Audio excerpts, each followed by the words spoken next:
అనేది నేను చెప్తాను. ఎంతసేపు హిందూ ముస్లిం అనేది ఎప్పటి వరకు దాని పబ్బం గడుపుకుంటారు? ఒక 9 రోజులు రాముడి పేరు మీద, నాయకత్వము ఒక నిర్ణయం తీసుకున్నది. మా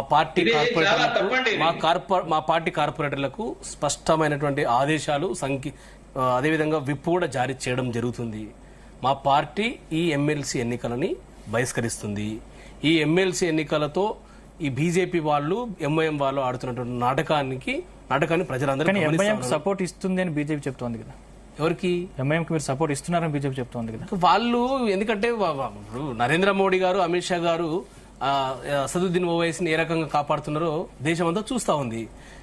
ఇప్పుడు కాంగ్రెస్ పార్టీ వాళ్ళు తేల్చుకోవాలా. ఇక్కడ నాయకత్వం ఏమో ఎంఐఎం కు అంటగాగుతా ఉంది. ఇప్పుడు హైడ్రా వాళ్ళు ఒకటి తీసుకొచ్చారు. అసదుద్దీన్ ఓవైసీ మెడికల్ కాలేజీకి వచ్చే వరకు హైడ్రా తోక ముడుచుకున్నది. అది అందరికి తెలిసినటువంటి అంశమే. నేనేమంటున్నానంటే నిజంగా కాంగ్రెస్ పార్టీ ఒక నిర్ణయం తీసుకోండి. ఇక్కడ రాష్ట్ర నాయకత్వం ఏమో ఎంఐఎం వాళ్ళకి అసదుద్దీన్ ఓవైసీ కుటుంబానికి దగ్గర అయిపోయింది.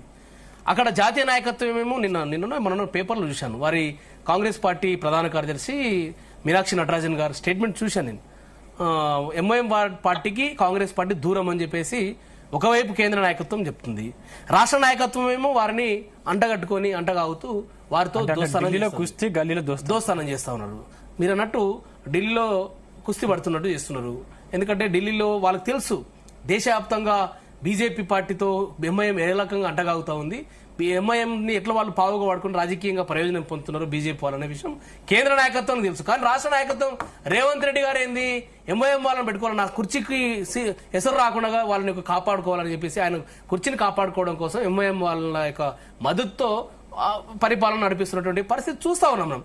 నేనేమంటున్నా అంటే ఇక్కడ బీజేపీ గతంలో ఎంఐ పార్టీ మీతో కూడా ఉంది అంటే దానికి మేము ఏనాడు ఎంఐఎం పార్టీతో పొత్తు పెట్టుకోలేదండి. మేము ఏనాడు ఎంఐఎం ని దగ్గరికి తీసుకోలేదండి. ఇది వాస్తవం అండి. ఇది మేము ఎంఐఎం పార్టీతో పొత్తు పెట్టుకోలేదు. ఇంకోటి నేను అడుగుతా ఉన్నా, ఈ రాష్ట్రంలో హైదరాబాద్ లో ఇంతకుముందు సోదరుడు జితేంద్ర గారు మొత్తం మేము చేసినాం హైదరాబాద్ మెట్రో రైలుని పూర్తి చేసింది 10 సంవత్సరాలు పూర్తి చేసి ప్రజలకు జాతికి అంకితం చేసింది బీఆర్ఎస్ పార్టీ, తెలంగాణ తొలి ముఖ్యమంత్రి కేసీఆర్ గారు. హైదరాబాద్ ని ఈ రోజు దేశంలోనే నంబర్ 1 నగరంగా తీర్చిదిద్దడానికి ప్రయత్నం చేసింది బీఆర్ఎస్ పార్టీ.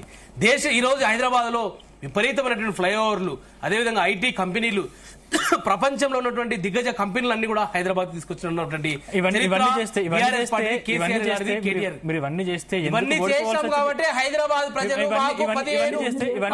ఇవన్నీ చేశాం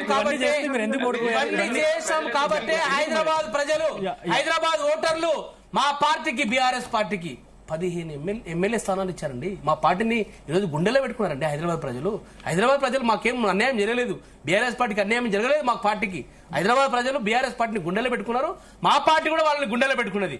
కాబట్టి ఈ హైదరాబాద్ లో 10 సంవత్సరాల నుంచి గడిచిన 10 సంవత్సరాలుగా కేసీఆర్ గారి పాలనలో ఎక్కడ కూడా ఏ రకమైన అశాంతికి అవకాశం జరగలేదు. హైదరాబాద్ నగరంలో ఎక్కడ కూడా వ్యాపారస్తులను ఇబ్బంది పెట్టలేదు. హైదరాబాద్ నగరంలో ఏ రకమైన వ్యాపారాలను కూడా ఈరోజు ఇబ్బంది పెట్టే పరిస్థితి జరగలేదు. కానీ కాంగ్రెస్ పార్టీ అధికారంలోకి వచ్చిన తర్వాత 16 మాసాలుగా హైదరాబాద్ మొత్తం ఈరోజు అల్లకొల్లమైతా ఉంది. హైదరాబాద్ మొత్తం రియల్ ఎస్టేట్ పడిపోయింది. ఇలా కుదేరైనటువంటి పరిస్థితి. ఇలా ఏ ప్రాజెక్ట్ కూడా ఏ కంపెనీ కూడా గతంలో ఎంఓయూలు చేస్తున్న కంపెనీలు కూడా తెలంగాణ నుంచి మొత్తం తమిళనాడు కావచ్చు, కర్ణాటక కావచ్చు, గుజరాత్ కావచ్చు, పక్కన ఉన్న ఆంధ్రప్రదేశ్ కానీ వెళ్తున్నారు పరిస్థితి చూస్తాను. ఇలా కేమ్స్ కంపెనీ కావచ్చు, అమర్ రాజా కంపెనీ కావచ్చు, అనేక కంపెనీలు ఇలా బివైడి కూడా కావచ్చు, అనేక కంపెనీలు ఈ రోజు హైదరాబాద్ రాకుండా మొత్తం పక్క రాష్ట్రాలకు పోయేటువంటి ఆ రకమైన దుస్థితికి కారణం ఎవరండి? రేవంత్ రెడ్డి గారు. కాబట్టి రేవంత్ రెడ్డి గారు ఈ రాష్ట్రంలో ఎంఐఎం ఒకటే, కాంగ్రెస్ పార్టీ అక్కడ ఢిల్లీలో అమిత్ షా కాబట్టి బీఆర్ఎస్ పార్టీ ఒక స్పష్టమైన నిర్ణయం తీసుకున్నది. కార్పొరేటర్లారా, బీజేపీ పార్టీ ఉచ్చుల పడకండి. వారు హిందూ ముస్లింతో రాజకీయం చేయాలని వారికి ఎందుకంటే వాళ్ళు ఇచ్చిన హామీలు 2 కోట్ల ఉద్యోగాలు ఇస్తామన్నారు, ఒక మనిషి అకౌంట్ లో 15 లక్షలు జమ చేస్తామన్నారు, ఎన్నో హామీలు ఇచ్చారు. ఏ హామీ కూడా తెలంగాణకు ఈరోజు కిషన్ రెడ్డి గారు హైదరాబాద్ నుంచి ఎన్నికైనారండి. కేంద్ర కేబినెట్ అండి వారు ఈ దేశానికి, వారు ఈ రాష్ట్రానికి ఒక్క ప్రాజెక్ట్ తెచ్చారా? బండి సంజయ్ గారు తుత్తు అని మాట్లాడతారు తప్ప ఏం ప్రాజెక్ట్ తీసుకొచ్చారండి రేవంత్ రెడ్డి కుర్చీని కాపాడాలి ఎట్లా కాపాడాలని చూస్తున్నాడు బండి సంజయ్ గారు. మీరు ఏ రకమైనటువంటి ప్రాజెక్ట్ తీసుకురాలేదు. ఒకవైపు బీజేపీ పార్టీ 8, కాంగ్రెస్ పార్టీ ఎంపీలు 8 16 కావాల్సింది, కానీ తెలంగాణలో గుండు సున్నా చేశారు. కాబట్టి ఈ రెండు పార్టీలు కర్రు కాల్చి వాత పెట్టాలని ఈ ప్రజలని, తెలంగాణ ప్రజల్ని, హైదరాబాద్ ప్రజల్ని, కార్పొరేటర్లకు విజ్ఞప్తి చేస్తా ఉన్నా. మీరు ఎలాంటి ప్రలోభాలకు గురి కావద్దు. మా పార్టీ కార్పొరేటర్లు ఇచ్చినటువంటి విప్పుని శిరసావహించి ఆ పార్టీ ఈ ఎన్నికలను, ఎమ్మెల్సీ ఎన్నికల్ని బహిష్కరించాల్సిందిగా విజ్ఞప్తి. రవికుమార్ గారు, మీరు ఫైనల్ కంక్లూడ్ ఇవ్వరా? ప్రజాస్వామ్య వ్యవస్థలో ఇప్పుడు మూడంచెల వ్యవస్థ ఉన్నది. మూడంచెల వ్యవస్థలో ఈ శాసనసభకి శాసనాధికారాలు కల్పించేటువంటి ఎలక్షన్ కి సంబంధించి అటువంటి ఎలక్షన్స్ ని ఒక రాజకీయ పార్టీ, అందులో 10 సంవత్సరాలు అధికారం ఉన్నటువంటి పార్టీ ఎందుకు బహిష్కరిస్తుందో అర్థం కావట్లేదు. అసలు బహిష్కరణ లేకపోతే దాన్ని ఏంటనేది మరి విజయ్ కుమార్ గారు స్పష్టం చేయాలి. నిజంగానే బహిష్కరిస్తుందా? నిజంగానే బహిష్కరిస్తే మీరు ప్రజాస్వామ్యానికి మీరు వ్యతిరేకమని అర్థం వస్తుంది. మరొకసారి కరెక్ట్ చేసుకోండి. మీరు నిజంగానే బహిష్కరిస్తున్నారా లేకపోతే వేరే ఏమన్నా అంటే మీరు ఓటింగ్ కి దూరం ఉంటున్నారు? ఇది కొంచెం క్లారిటీ ఇవ్వాలి. నాకు తెలిసి మీరు బహిష్కరించట్లేదు, ఓటింగ్ కి దూరం ఉంటున్నారు. మరి రెండింటికి అర్థం వేరే వస్తుంది. బహిష్కరించడం అంటే మావోయిస్టులు ఎలక్షన్ ని బహిష్కరించడమో, లేకపోతే ప్రజలు ఎవరైనా మా ఊర్లో సర్పంచ్ ఎలక్షన్ జరగకుండా మేము బహిష్కరిస్తే అట్లాంటిది ఏమైనా ఉంటుంది. కానీ అధికారంలో ఉండి హైదరాబాద్ నగరాన్ని అభివృద్ధి చేశామని చెప్పుకుంటున్నటువంటి ఒక బీఆర్ఎస్ పార్టీ ఈ ఎలక్షన్ ఎందుకు బహిష్కరిస్తుందో ప్రజలకు సమాధానం ఇవ్వాలి. మొట్టమొదటిది. రెండోది, భారతీయ జనతా పార్టీ ఎందుకు పోటీ చేస్తుందో అర్థం కావట్లేదు అని చెప్పేసి మరి కాంగ్రెస్ మిత్రులు జితేందర్ గారు అంటున్నారు. ఎందుకంటే ప్రజాస్వామ్యంలో పోటీ చేయకూడదండి? ప్రజాస్వామ్యంలో పోటీ చేయకూడదా? ఒక ఎలక్షన్ లో ఒక ఎమ్మెల్యే కావచ్చు, ఒక ఎమ్మెల్సీ కావచ్చు, ఎలక్షన్ కోసము ఓడిపోతామని తెలిసినప్పటికీ పదుల సంఖ్యలో పోటీదారులు ఉంటారే, పదుల సంఖ్యలో పోటీదారులు పోటీ పడతారే, మరి ఈ ఎలక్షన్ లో ఎందుకు పోటీ పడకూడదండి? అంటే ఆయన ఏమంటున్నారంటే అసలు బీజేపీ ఎందుకు పోటీ చేస్తుందో తెలియదు అంటున్నారు. అంటే ప్రజాస్వామ్యంలో ఉన్నాము, మా బలం ఏందో మేము తెలుసుకుంటాము. మేము చేసినటువంటి అభివృద్ధి పనులకు మాకు ఒక ఇదిలాగా మాకు పనికి వస్తుంది. మేము కాదండి, ఎవరైనా పోటీ చేస్తారు. ఒక ఇండిపెండెంట్ పోటీ చేస్తారు, ఒక 10 మంది ఇండిపెండెంట్ పోటీ చేస్తారండి. పోటీ చేయకూడదా? ఏమంటే దారుణంగా మాట్లాడతారని నాకు అర్థం కాదు. ఇంత దారుణంగా మాట్లాడుతుంది. ఒక పార్టీ ఏమో బహిష్కరిస్తున్నాం అని చెప్తుంది, ఒక పార్టీ ఏమో అసలు ఎందుకు పోటీ చేయాలో అవసరం ఏందని చెప్పేసి చెప్తుంది. ప్రజాస్వామ్యంలో ఉన్నామో ఇంకెక్కడైనా ఉన్నామో నాకు అర్థం కావట్లేదు. దారుణమైన భాష వాడుతున్నారండి, మరి టూ మచ్. నేను మళ్ళీ ఇప్పుడు కూడా చెప్పాను, కిషన్ రెడ్డి గారు మళ్ళీ ఇప్పుడు బీఆర్ఎస్ నాయకులు కూడా అంటున్నారు ఏం చేశారని చెప్పేసి అంటున్నారు. ఏం చేశారని ఇప్పుడే ఇంతకుముందే చెప్పాను నేను. ఇంత పెద్ద లిస్ట్ చెప్పా, ఇంకా పెద్ద లిస్ట్ చెప్పండి, ఇంకా పెద్ద లిస్ట్ చెప్తా. హైదరాబాద్ నగరానికి మేము చేసినటువంటి అభివృద్ధి కార్యక్రమాలు, మేము హైదరాబాద్ 56,000 కోట్ల రూపాయలు ఇప్పటివరకు మేము కేటాయించి అభివృద్ధి పనులు పూర్తి చేశాం. ఈ విషయాన్ని తెలుసుకోకుండానే ఊరికైనా ఏం చేశారు? బండి సంజయ్ గారు తుతు అంటే ఏమన్నా అట్లా మాట్లాడొచ్చా? బండి సంజయ్ గారు కరీంనగర్ కి ఎంపీ, హైదరాబాద్ కి ఎంపీ.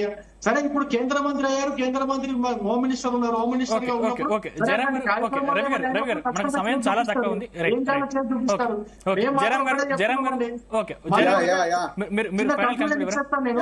కంక్లూజన్ ఇచ్చేస్తాను నేను.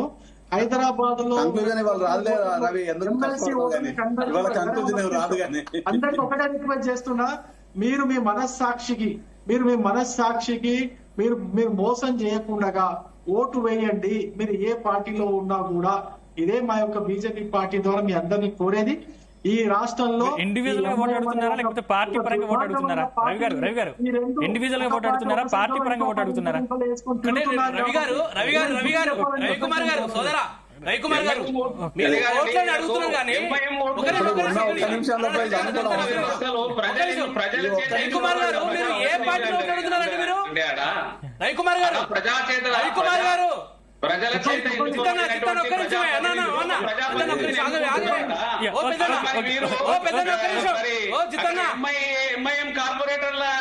జితన్న, ఇప్పుడు రవికుమార్ గారు మీ పార్టీ కార్పొరేటర్లు ఓటు అడుగుతున్నారా లేకపోతే వేరే పార్టీ ఓటర్లన్నీ కార్పొరేటర్లు అడుక్కుంటున్నారా? మీరు ఏంటి మీ స్టాండ్ ఏంటి? దాంట్లో ఓకే ఇప్పుడు క్వశ్చన్ ఆన్సర్ ఇంకా టైం లేదు కానీ రైట్ జయరామ్ గారు అట్లా కాదు. ఇంకా టైం ఏం లేదు కానీ మీరు ఏ పార్టీ వాళ్ళని ఓట్లాడుతున్నారు? ఎవరిని అడుగుతున్నారు ఓట్లు? అంటే బేరం పెడుతున్నారా? ఆశ్రయానికి ఇస్తున్నారా? ఏంటి ప్రలోభాలు గురి చేస్తున్నారా? ఏం చేస్తున్నారు మీరు? జయరామ్ గారు ఏం జరుగుతుంది ఇక్కడ? రైట్ జయరామ్ గారు కంట్రోల్ చేస్తే కదా రైట్ జయరామ్ గారు జయరామ్ గారు మీరు ఫైనల్ కంక్లూడ్ ఇవ్వరా?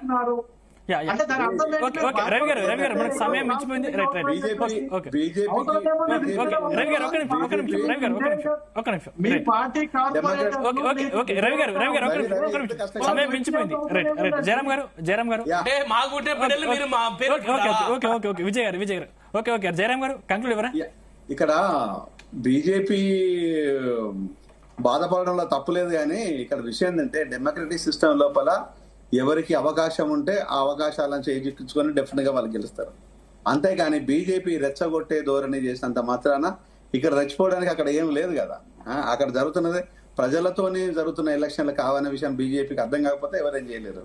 ఇక్కడ ప్రజాస్వామ్యంలో జరుగుతున్న ఎలక్షన్లు ప్రజాస్వామ్యబద్ధంగా జరగాలి.